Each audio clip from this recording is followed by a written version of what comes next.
À quoi ça sert Auroville, Gérard? Suppose que tu dois.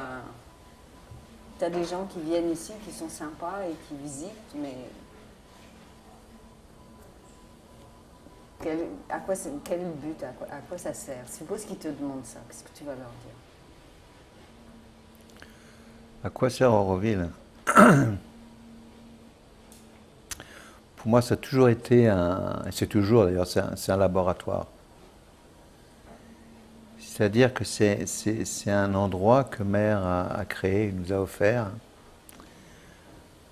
pour avoir un environnement pour les gens qui cherchent ou qui ont besoin de changer, de passer à autre chose, d'avoir un endroit où ça c'est possible. Enfin, c'est possible partout, mais où il y a que ce soit plus facile à faire, hein. C'est pour ça que je pense qu'au début, elles n'avaient pas d'armée, pas de police, pas d'argent.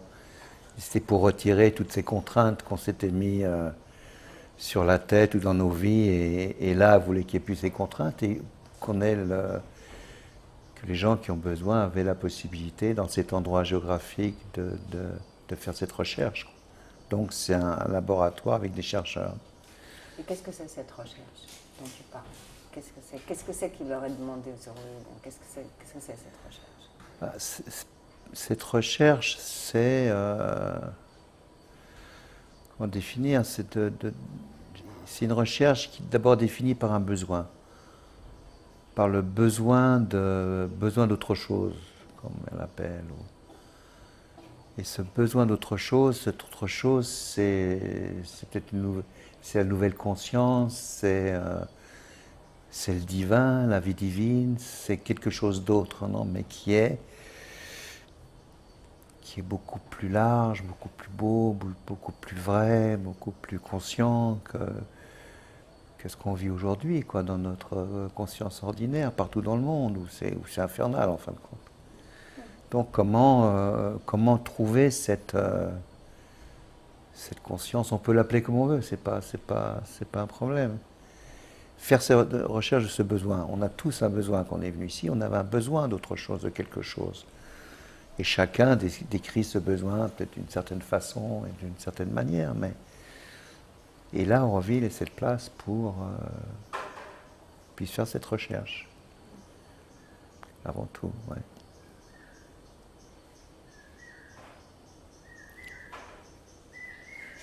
Comment c'était d'être à Auroville quand Mère était là? Tu peux parler un peu de ça? Parce que ça, même pour ce film, ou même pour d'autres films, ou même pour nous, moi j'ai tout le temps envie de demander ça aux gens qui étaient là à cette Ouais. époque. Comment c'était? Je voudrais imaginer mieux concrètement comment c'était. Comment c'était quand Mère était là? Pour moi, si tu veux, c'était comme quand tu es la voir dans sa chambre, non? Alors quand tu es dans sa chambre, tu rentrais dans un espace très spécial, quoi, qui était comme une quatrième dimension. Tu vois, c'était comme une quatrième dimension. Le bruit changeait, le volume changeait, t'entendais tu rentrais, mais c'était très concret en fin de compte. C'était une atmosphère, mais c'était très doux. C'était quelque chose de très fort, de très concret. En même temps, de très doux qui t'enveloppait et qui te prenait. Tu rentrais dans un espace, puis avec Mère au centre, avec cette force qui était dégagée, cet amour qui était dégagé, cette présence qui était là, une présence extraordinaire. Et dans Auroville, c'était un peu la même chose. Enfin, pour moi, c'était un peu la même chose. C'est-à-dire qu'il y avait toujours dans l'atmosphère d'Auroville, il y avait cette présence qui était là. Mère était là. Presque physiquement, si tu veux. Tu vois, là. Alors, pour moi, je serais autrement dire. Donc, et c'est comme si Mère était là, quoi. Mais pas un truc qu'on se met dans la tête ou blablabla. C'était là, c'était simple. Mais c'était aussi une énergie, ça correspondait à une espèce d'énergie, d'une présence, tu vois, quand Réseau autrement dire, j'avais toujours l'impression d'être sur un bateau, par exemple. Vraiment sur un bateau avec des mâts, des filins, et qu'on allait quelque part. Puis mère était présente. Et on ne peut pas décrire, c'est difficile à décrire, mais elle était toujours là, quoi. Et puis il fait une énergie incroyable pour construire ce matrimonial, tu vois. Et c'était comme ça, quoi. Il n'y avait pas d'effort, il n'y avait pas de sacrifice, pas dire on travaillait, non, on était bien, quoi. À la limite, on était bien. Elle était là. Elle était... Ça, c'était Auroville, donc tous les aspects un peu difficiles de l'époque, tu sais, parce que c'était effacé, quoi. Là, il n'y a pas d'argent, on n'avait pas de bouffe, on n'avait pas... Et à la limite, c'était pas un problème, c'est même pas une question, quoi. On était bien, quoi. On ne se posait pas toutes les questions qu'on peut se poser aujourd'hui, maintenant. C'était pas là, on n'avait pas besoin de... Ça, je pense que c'était cette présence de mère, cette présence physique, non, de cette force qu'elle avait. On peut toujours le sentir aujourd'hui. C'est toujours là. Tu vois, pour moi, c'est pas parti. C'est là d'une autre façon, peut-être. La perception est peut-être différente. Mais ça, je crois que c'est le grand cadeau d'Auroville, quoi. C'est le grand... et c'est ce qui tient Auroville. C'est ce qui fait que ça tient, quoi. Justement, parce que tu parlais de ce bateau, que vous aviez le sentiment d'aller quelque part. C'était l'aventure, quoi. Tu l'as encore, ce sens-là? Je l'ai encore, mais d'une autre façon. Disons que c'est plus dans le travail physique, c'est dans le physique, mais plus dans un travail comme le matrimonial ou une activité. C'est plus là.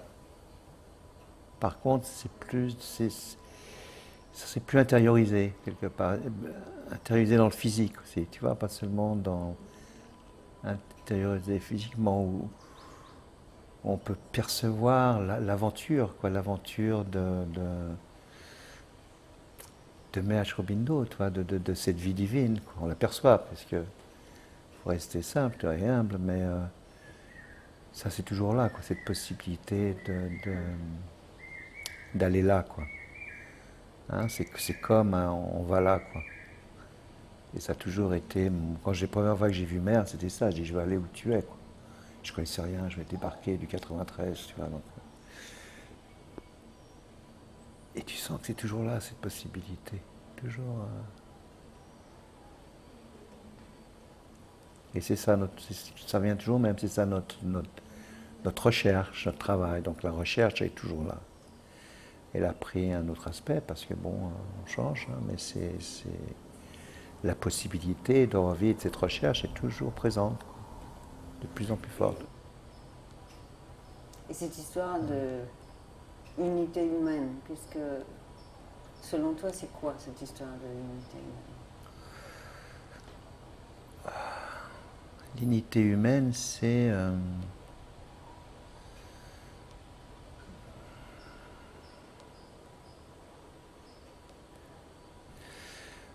pour moi, je pense que ça commence par soi-même, non, par soi. Je crois pas à l'unité, enfin, je crois pas à l'unité humaine en tant que groupe, en tant que collectivité. J'y crois pas. Puis, j'ai pas ça, j'ai jamais eu vraiment cette chose-là. Je peux l'apercevoir, cette collectivité, où c'est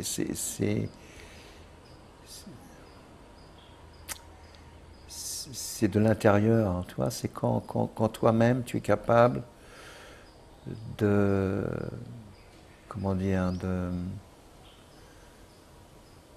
d'être là dans cet endroit où il y a une certaine harmonie, il y a une certaine... c'est un état d'être, non? Et il y a une paix, il y a un calme, il y a une certaine densité qui est là, parce que bon, c'est comme ça vient et ça part. Et à travers ça, on peut l'appeler comme on veut. Et là, il y a la possibilité de la collectivité. Je pense qu'elle existe là, la collectivité. Si elle existe de l'intérieur. Pas du tout de l'extérieur, pas du tout de tous les événements. Elle existe qu'à partir de l'intérieur, elle va s'exprimer à partir de l'intérieur. vraiment de l'intérieur avec l'extérieur. Et je crois qu'aujourd'hui, c'est ce que j'attends aussi, enfin, que cette collectivité s'exprime de l'intérieur des Orvilliens, peut-être pas tous, de certains, et qu'elle vienne s'exprimer spontanément. Et de là, se manifester dans une autre organisation, une autre façon de voir les choses, l'économie et tout, ça viendra de là. Mais bon, voilà. C'est ça le challenge aujourd'hui d'Auroville, c'est comment cette chose, si elle est assez intense dans les Aurovilliens pour s'exprimer.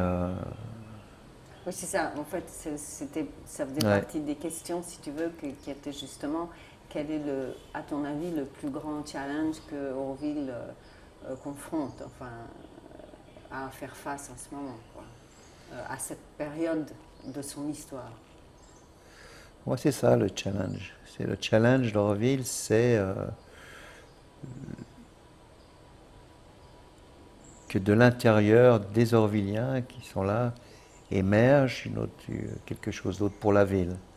Pour eux-mêmes, bien sûr, parce que c'est une conscience, donc que ça vienne plus vrai, que ça vienne plus joyeux, que ça vienne plus fort, que ça devienne plus vaste que notre petite administration technocratique, etc., quoi. Et ça, je pense, c'est le challenge. Alors, on est un peu comme assis entre deux chaises, parce qu'il y a cet aspect qu'on sent à l'intérieur, qu'on sent à travers certains Aurovilliens, cette possibilité, et puis de l'autre côté, on ne sait pas comment faire, quoi. Parce qu'on ne veut plus le faire avec le mental, ou avec le vital, ou avec tout ce que tu veux, qui sont des bonnes choses aussi, qui sont pas... Mais une action qui ne soit pas politique, quelque chose qui vienne vraiment, qui vient éclore, quoi. Et ça viendra de l'intérieur. Alors, est-ce que c'est pour maintenant? Est-ce que c'est pour plus tard? Tu vois, après, c'est une question de temps. Est-ce qu'on est prêt ou est-ce qu'on n'est pas encore prêt? Il n'y a que ça qui va faire bouger. Là, autrement, c'est pas ça, quoi. Non, c'est pas les systèmes qu'on invente, Non. tout ça, c'est sûr. Non. C'est sûr. C'est sûr.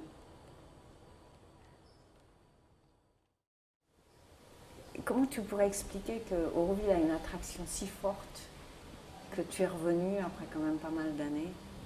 Et après, je veux dire, matériellement, je crois que rien te manquait, etc. Donc, et tu es revenu pourtant. Qu'est-ce que c'est que cette... comment tu en as déjà parlé, hein, cela dit, dans les autres réponses, mais comment tu pourrais, je sais pas, définir cette chose-là? Il y a plusieurs choses, hein. Le fait de revenir ici, ça a été... d'abord, une chose, c'est que j'étais dans mes nuits, je l'ai passé en Auroville en général. Disons 3 nuits sur 7, quoi. J'étais à Auroville, je travaillais au Maître-Mandir, etc. Ouais. Ça, c'était une chose, alors bon.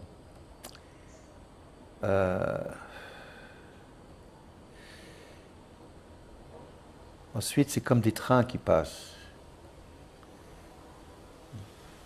Dans la vie, il y a des actions, des choix qu'on doit faire, et j'ai toujours vu comme des trains qui passaient. Un train qui passe, tu peux presque voir le train, et puis tu montes dans le train, tu sais plus ou moins la direction, tout ça, mais en sachant que tu quittes beaucoup de choses, et tu prends le train ou tu ne le prends pas. Alors des fois le train passe, et puis ça met 2, 3 ans, 4 ans, 5 ans, 10 ans à revenir, tu vois, et le train repasse encore une fois. Et ça s'est passé pour moi ça plusieurs fois, donc un train est passé, je voulais le prendre, et puis... je ne l'ai pas pris, donc je suis reparti encore dans des contrats pour 5 ans en Afrique. Tout ça m'a pris 5 ans ce train. Après 5 ans, le train est repassé à travers ma fille Orima, je lui parlais d'Auroville, j'étais aurovillienne, tu sais, parce que c'était là, toujours dans l'atmosphère. Je disais, t'es d'Auroville, d'où je suis, où t'es né, t'es d'Auroville. Et un jour, elle m'a dit, j'irais bien voir Auroville. Alors c'est sûr, j'ai sauté sur l'occasion. Et c'est comme ça que ça a démarré. Elle est venue avec Fabienne. Et moi, je savais que si j'allais à Auroville, je ne revenais plus, quoi, tu vois. Donc j'envoyais d'abord Fabienne et Orima pour voir. Et surtout parce que si elle se plaisait, j'aurais pu aller. Autrement, je ne serais pas revenu. Ça aurait été difficile. Donc je ne voulais pas les voir. Et puis ça s'est fait comme ça, quoi. C'était un gros travail pour se libérer de.